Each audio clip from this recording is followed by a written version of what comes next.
Boys, what is good? We are here with the first power ranking stream of this NBA season. We wanted to start it off strong, get out here after week one, and just go into some power rankings. So let's just go ahead and do it. We're going to start with number 30 and make our way down. The 30th team right now in the power rankings for me would have to be the Brooklyn Nets. They've had some fight to them. I wouldn't say that they've got nothing going on, but they have lost all three games. Lost their opener to the Hornets by 19, then lost to the Cavs by 7 in a game where they scared the Cavs, definitely had a bit of a comeback there, and they lost to the Spurs by 11. The Nets are a team that I could see moving. I'm not 100% sure they'll stay locked into the 30th spot, but they just don't have a ton of what I would call NBA talent right now.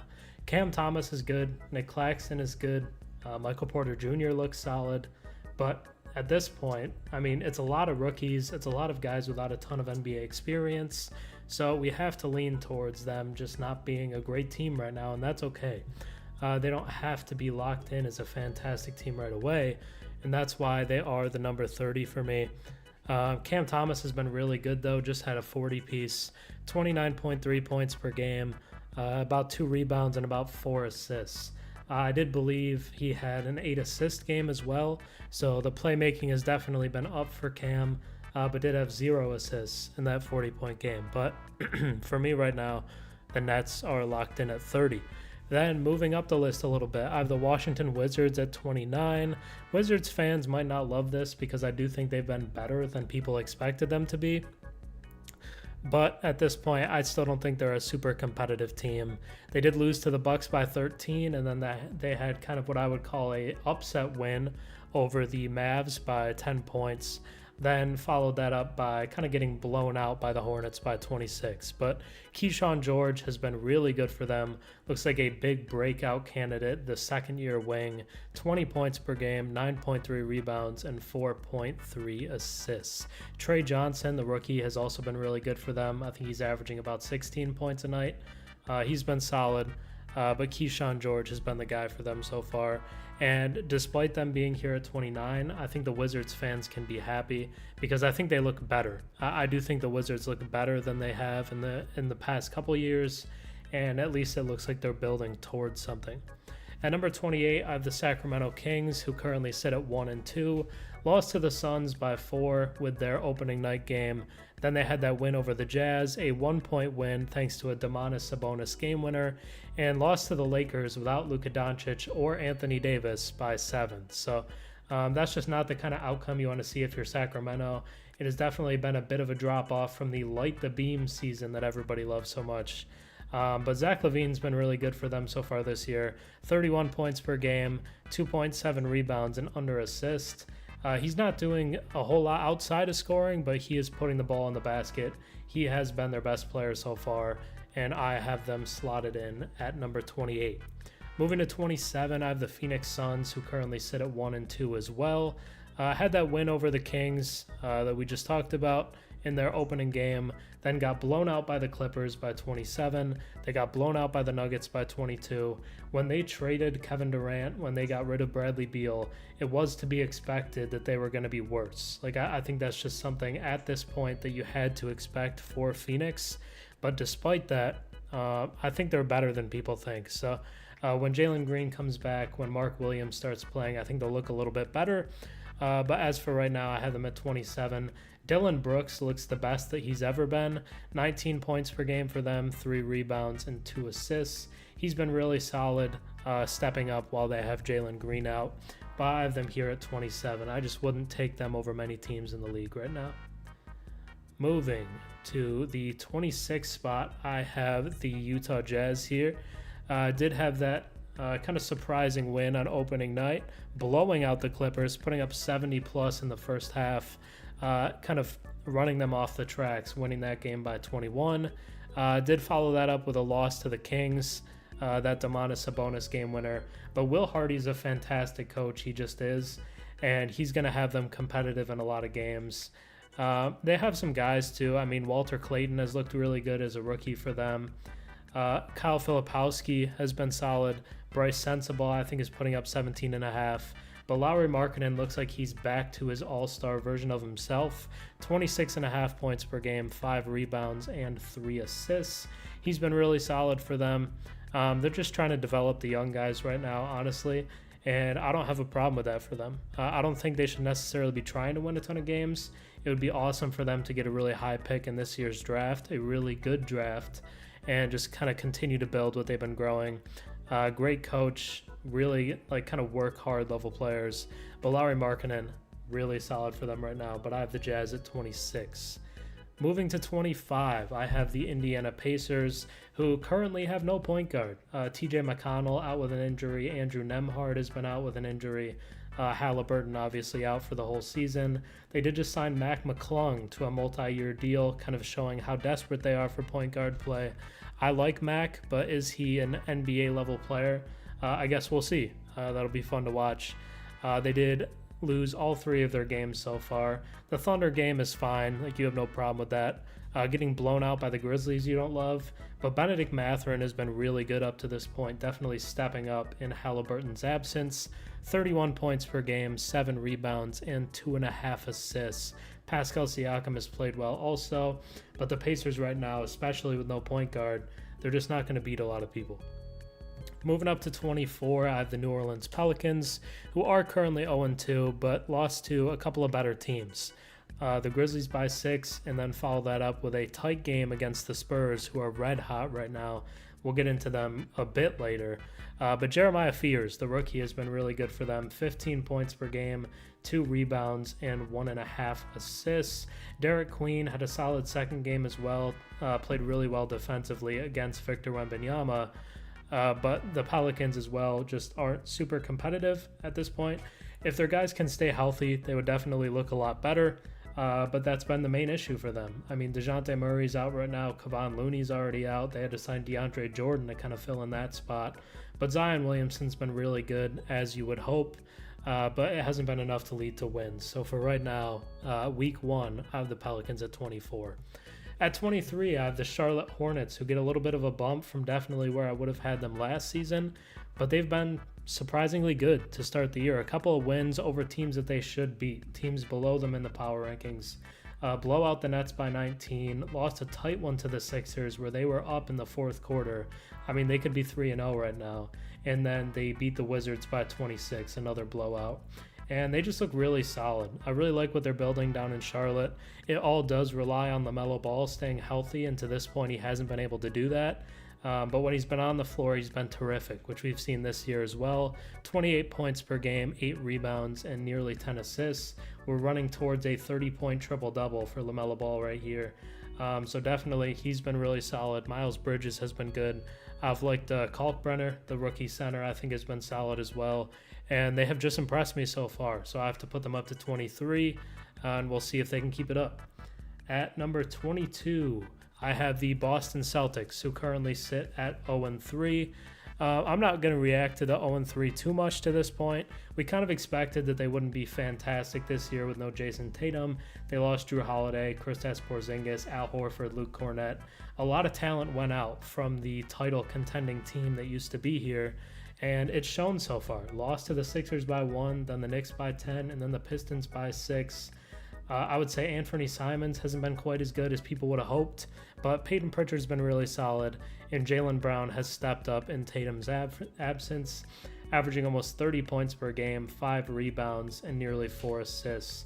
There was kind of a fake hairline gate going on with Jaylen Brown, where his hairline rubbed off on Ron Holland's jersey. But outside of that, I mean, the Celtics have been solid.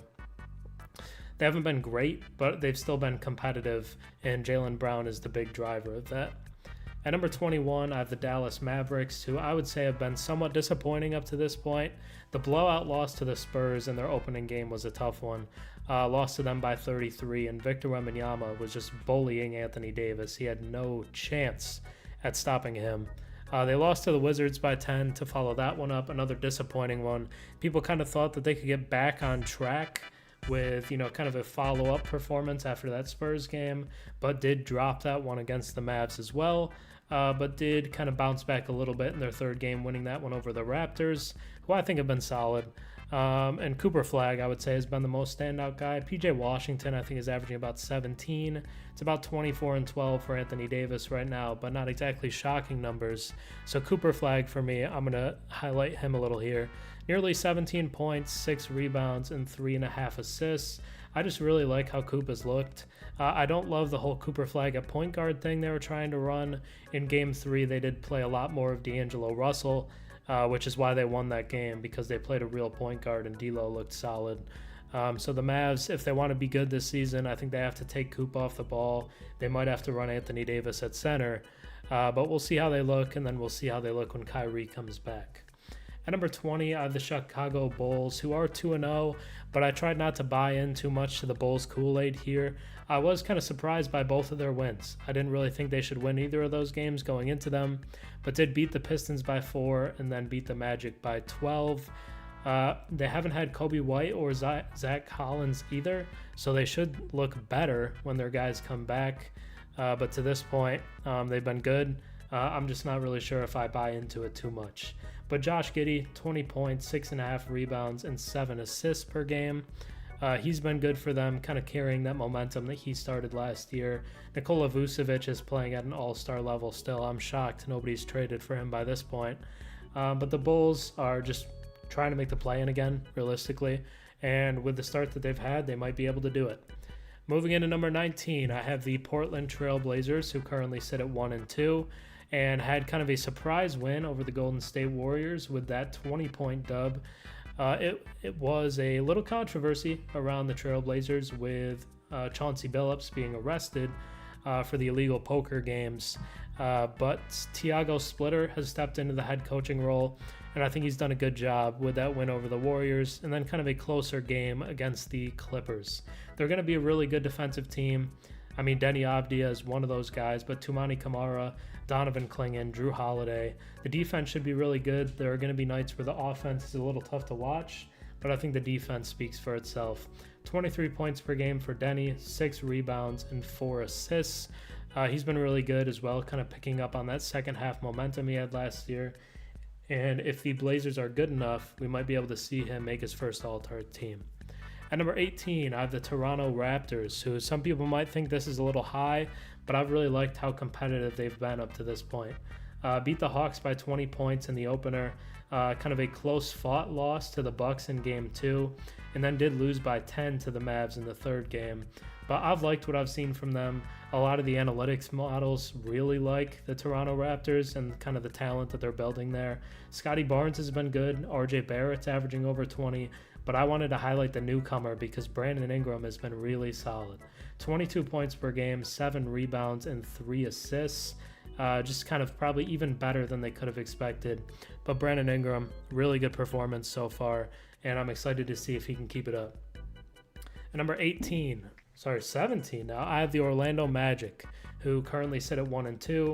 To this point, they've disappointed me. They just haven't been as good as I expected. They did beat the Heat on opening night, but followed that up with a loss to the Hawks by 4, and then that even more shocking loss to the Chicago Bulls. And a lot of it is kind of the analytics part breaking true. The Paolo Banchero just has kind of been a negative player to this point, especially when on the floor for Orlando. It seems like this is definitely Franz Wagner's team at this point.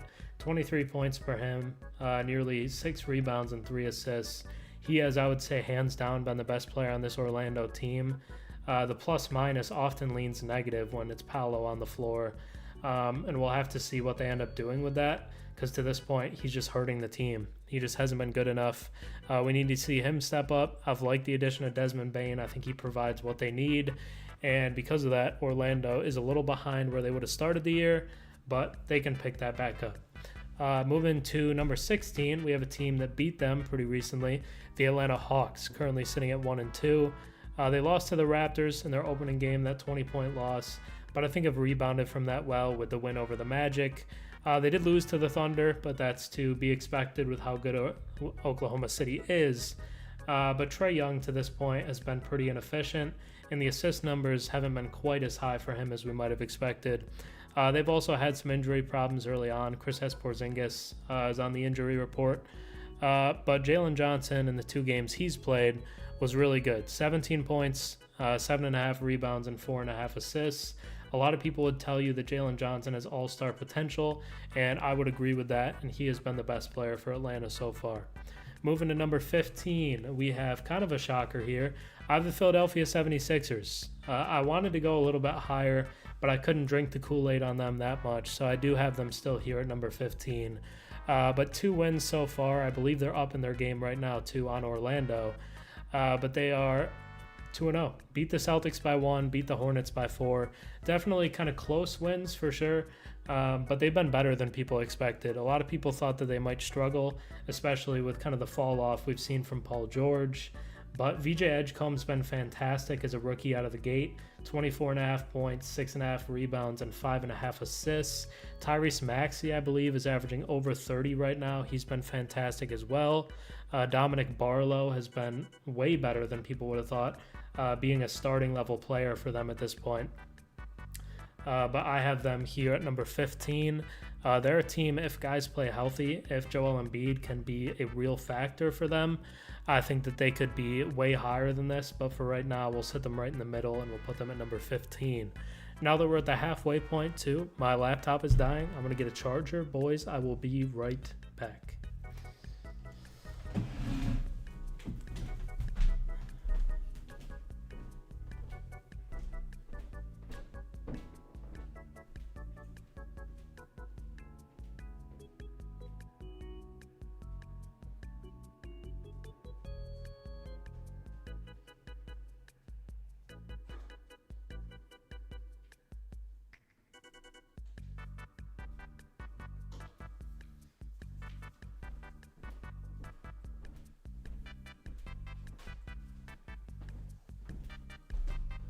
Boys, we are back.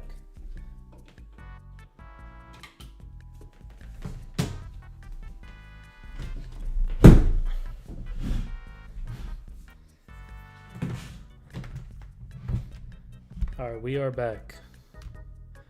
Let's keep it going. So the Sixers for me, they have been much better than people expected, but we'll keep that moving. We talked about them a bit already. So let's go ahead and move on to number 14. At number 14, I have the Detroit Pistons, who have been somewhat disappointing, I would say, so far as well, especially with that loss to Chicago in the opener. But Chicago's been better than people expected, so maybe don't fault them too much. I do think it looks like they're missing Malik Beasley. I think he was a little better impact than people expected because the offense just hasn't been fantastic to this point. They did beat the Rockets, which is their best win so far, and beat the Celtics by 6. Detroit is definitely still very reliant on Cade Cunningham, but Asar Thompson looks like he might be taking a year 3 leap. I think offensively, he's definitely looked better than people thought he would be. 17 points per game, nearly 8 rebounds, and nearly 5 assists. A lot of people kind of keep him under the radar because of how high profile his brother Amen Thompson is over on the Rockets, but Asar is a very good player in his own right, and if the shot ever comes along for him, just like Amen, he's going to be fantastic. So that's definitely something to keep an eye on for Detroit. I think Jalen Duren's been pretty good for them as well. So we like to see that. We'll have to see guys like Duncan Robinson and Karis LeVert step up in the absence of Malik Beasley. But they could be playing a little better right now. But I think they've been good, which is why I still have them at 14. Then we move on to number 13. I have the Houston Rockets, a team that Detroit beat. But I don't want to overreact too much to early season results. They lost to the Thunder in double overtime on opening night. That's fine to me. Alperen Şengün had a fantastic game in that one. I think he had over 40 points. He was really, really good. And he's been solid through both the games. But Kevin Durant has stepped in and been an immediate contributor right away. 30 points, 6 rebounds, and 2 assists. I think we were talking about the Seattle Seahawks going to the Super Bowl, buddy. But the Sonics, hopefully they come back. They deserve to get a team back, so we'll see on that. Kevin Durant, I know would love that, former Supersonic himself. But now he's balling out down in Texas, where he went to college, down in Houston. But the Rockets, for me, they really need a point guard back. The loss of Fred VanVleet, I think, has been very negative for them. So that's definitely something that has hurt them so far.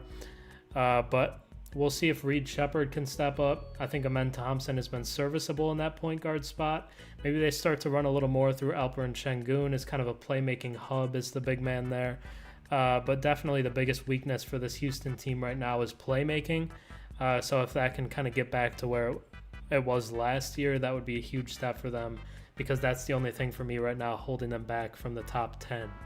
We move to number 12. I have the Memphis Grizzlies, who are 2-1. Now we're in the stretch of all these teams pretty much have winning records, which is solid. And the Grizzlies are one of those. 2-1 to start the year. Beat the Pelicans by 6. Did have that blowout loss to the Heat, which to me did hurt them a little bit. But then followed that up with a win over the Pacers by 25. A blowout win over the point guardless Pacers. And the Grizzlies have a lot of injuries of their own right now. They're missing Zach Edey. Vince Williams is out, Scottie Pippen Jr., Ty Jerome. So a lot of backup guard play. Brandon Clark is out as well. So they're pretty thin on the edges. So point guards, centers, they're definitely struggling a bit right now. But they've covered for that well thanks to performances from rookies. Javon Small has been really good as a second-round point guard. And Cedric Coward has really stepped up, who I had a video talking about the other day. 19 points per game, 4 rebounds, and about 2.5 assists. He's been an immediate contributor, was a D3 player, Division III Willamette, just a couple of years ago, and now he's in the NBA balling out of his mind. I think he's shooting about 70% from the field and like 73% from 3. So is that going to keep up to this level? I would tell you probably not. But despite that, they're going to be solid because Ja Morant's still there. Jaren Jackson Jr. is still there, and Cedric Coward has done a really good job at stepping into the Desmond Bane role now that Desmond Bane is gone. I had a viewer the other day really talking down on Jalen Wells too. I think Jalen Wells is great, man. He's really good defensively and just kind of is really a connective piece for this team that I think makes them a lot better than they would be without him. Just a guy that deserves a shout. Jalen Wells is a solid player for this Memphis team. We move on to number 11, and that's where I have the Los Angeles Clippers. They would be a little higher to start the year, and I probably would have them a little higher right now if it weren't to that blowout loss by the Jazz. That was just a really weird one that kind of threw everything off. Down huge at halftime. It was, I think, almost a 40-point deficit, and they did cut that a little bit, lost by 21. The blowout win over the Suns helped me kind of get back on the Clippers train again a little bit. And then a win over the tough Blazers by 7. In that first game, it looked really concerning, the age on this team. We're like, oh no, like this is much more of a problem than we thought it was going to be. But in their 2 games since then, I don't think the age has looked like as much of an issue. And they're winning. James Harden has been their best player so far, I would say. Kawhi Leonard, pretty similar scoring-wise, but 22 points, 5 rebounds, and over 10 assists a game for James Harden right now. And the Clippers still look solid. I remember they took the Nuggets to 7 last year. This isn't a team to count out. I think they can be really good. But for right now, I'm going to keep them at 11. Starting off the top 10, I have the Minnesota Timberwolves, who have a couple wins over teams that are a lot lower on this power rankings. So that's something that's held them back a little bit. Lost to the Lakers without LeBron, lost that game by 18, and then a close win over the Blazers and a close win over the Pacers. So there might be some cause for concern with Minnesota at this point, especially now with Anthony Edwards going down with an injury for the next couple weeks. But we'll highlight Julius Randle, 25 points per game, 7 rebounds, and 6 assists. He's been really solid, and he's going to need to continue to be with Anthony Edwards being sidelined. But this is a team that's been to back-to-back conference finals at this point, and they're just a team I wouldn't count out. They haven't really lost anything from those finals teams, and Terrence Shannon is going to be a player that'll be relied upon to be kind of more of a contributor, so we'll see if the young guys can step up. But Minnesota, to me, is the first team in the top 10. Then we move on to number 9. I know I said I wasn't trying to overreact, but I do have the Spurs here, and the Spurs have looked really, really good to this point. Victor Wembanyama is playing out of his mind, and because of that, it's just hard to see them going into games predicted to lose. Like a lot of games right now, I think they're going to go in as the favorite, even though to start the year they might not have been seen that way. But they blow out the Mavs on opening night, 33 points. Wemby embarrasses Anthony Davis. They beat the Pelicans by 4 in Game 2 and then win over the Nets in Game 3. one of the very few undefeated teams left in the NBA. I think there's 4 of them when the day started today, and the Spurs are one of them. Dylan Harper's been really good as a rookie as well. I just talked about him in the video today, so go watch that if you haven't. But Stephon Castle's been really good. I think Champagnie is a really good floor spacer. It'll be great when Luke Cornett can get back on the floor because I really liked what he was adding as well. But Wemby right now, 33 points per game, 13 rebounds, and nearly 2.5 assists. He's just lighting up the box score every night, and they're kind of dominating opponents right now. We'll have to see if that can keep up, but the Spurs to this point have definitely been a top 10 team in the league. Then we move on to number 8, which is where I have the Miami Heat, another team that's a bit surprising. They've definitely been better than people expected of them. They lost to the Magic on opening night, and it looked like they take that personally because they blow out the Grizzlies by 32 in the next game, and then they follow that up by a win over the Knicks by 8, who is pretty much the consensus number 2 team in the East. Spoiler alert, that's where I'll have them as well. But the Heat get the win over them as well. Just playing really good team basketball right now. Davion Mitchell has been really solid assist-wise. I think he's averaging about 8 assists a game and has really stepped up for them in the point guard role. No Tyler Hero for them right now, and I think that's probably a bit of an issue long-term. But at least in the short term, they're sustaining without him, and Norman Powell is the headliner of that. 24 points, 7 rebounds, and 3 assists. We'll have to see if Wiggins can play solid. Bam Adebayo has been really good to this point as well. And I just really like what I'm seeing from Miami. One of the best coaches in the world, and Eric Spoelstra. So I'm going to give them their respect, and I'm going to have them here at number 8. We move on to number 7, and I have the Milwaukee Bucks, who currently sit at 2-1, with a win over the Wizards by 13 in their opening game. Follow that up by a win over the Raptors, and then a tight loss to the Cavs, only losing by 5 to who pretty much everyone has as the number 1 team in the East, and the Bucks fought them hard. I thought their guards have looked really solid, like Ryan Rollins. I've liked Cole Anthony has looked like a really good addition. So definitely just some pieces here that I think are making the team better, and Giannis has been maybe the best we've ever seen him. 36 points, 16 rebounds, and 7 assists per game.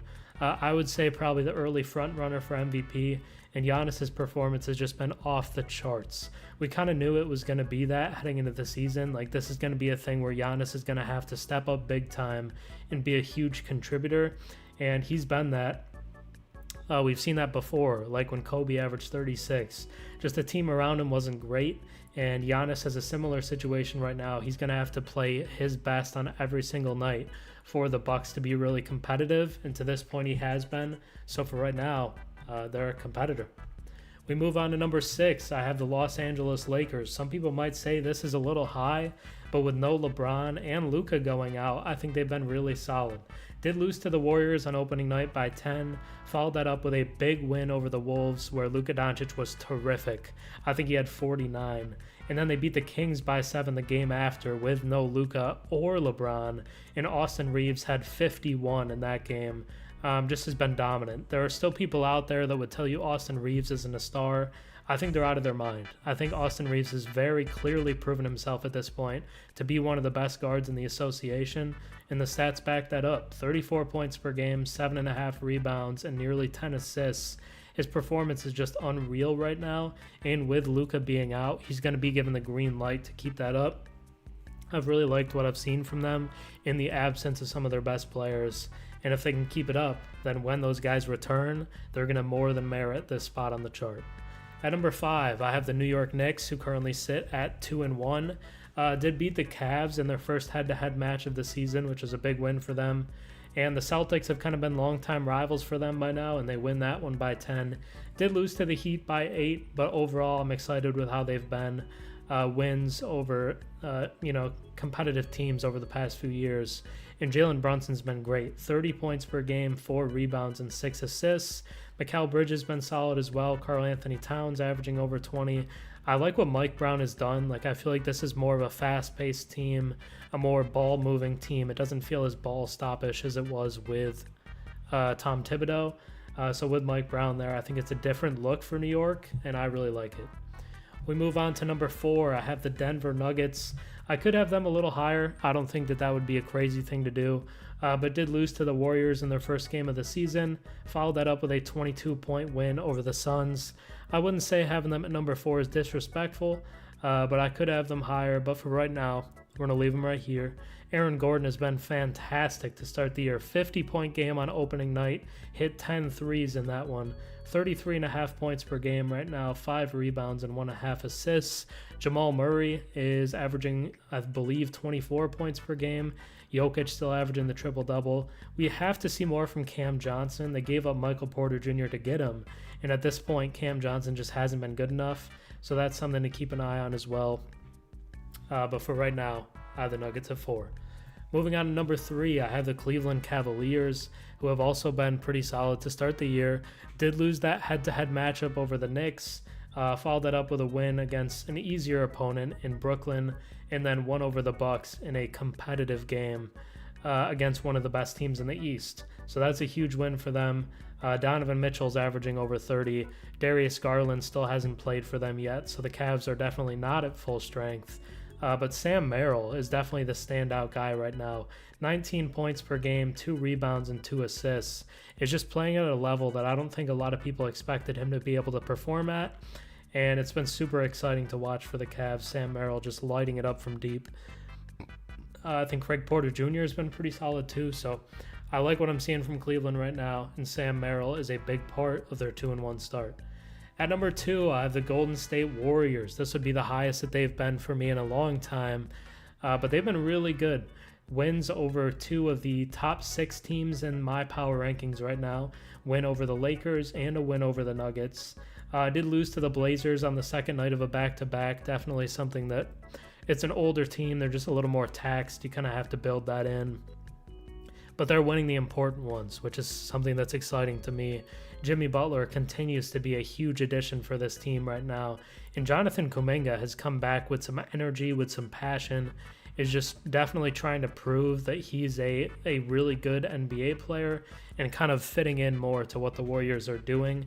And that's something that I've been really excited to see, because up to this point, it seems like Kuminga just doesn't want to fit into the scheme. He's not willing to be a part of, what they're trying to build, but he looks different this year, like he's bought into it. It could be because, it's a bit of a contract year for him and he's on the trade block a little bit. So definitely something that is maybe to take with a bit of salt, but despite that, I have them at number 2. I've been really impressed. And then we move into the number 1 team in the league right now. And at this point, it still has to be the Oklahoma City Thunder, who are 3-0. They've been without Jalen Williams to start the year. Chet Holmgren has been playing through a little bit of an injury as well, as is listed as questionable usually. Isaiah Joe hasn't been on the floor yet for them. They have had some injuries to start the year, but despite that, they're undefeated. 3-0 start for OKC, beat the Rockets in double overtime, beat the Pacers in double overtime, and then followed that up with a win over the Hawks, blowing them out by 17. And Shai Gilgeous-Alexander, like Giannis, is playing his best basketball right now, putting the team on his back and remaining firmly in the MVP discussion. 40 points per game, 6 rebounds, and 5 assists. Is definitely trying to prove that MVP year wasn't a fluke. It's definitely not. Shai is arguably the best player in the world right now, is coming off a title, and the Thunder are trying to go back-to-back. A 3-0 start is a step in the right direction, and we'll have to see how well they continue to play. But to this point, they look just as much as of a contender as they have been. But that will wrap it up for your power rankings for week 1. I hope you guys enjoyed the stream. We're going to be back every week to do this, try to build this up, and we're going to have some movement next week. So I hope you enjoyed. I hope you guys have a great rest of your day, but that's going to be it for me.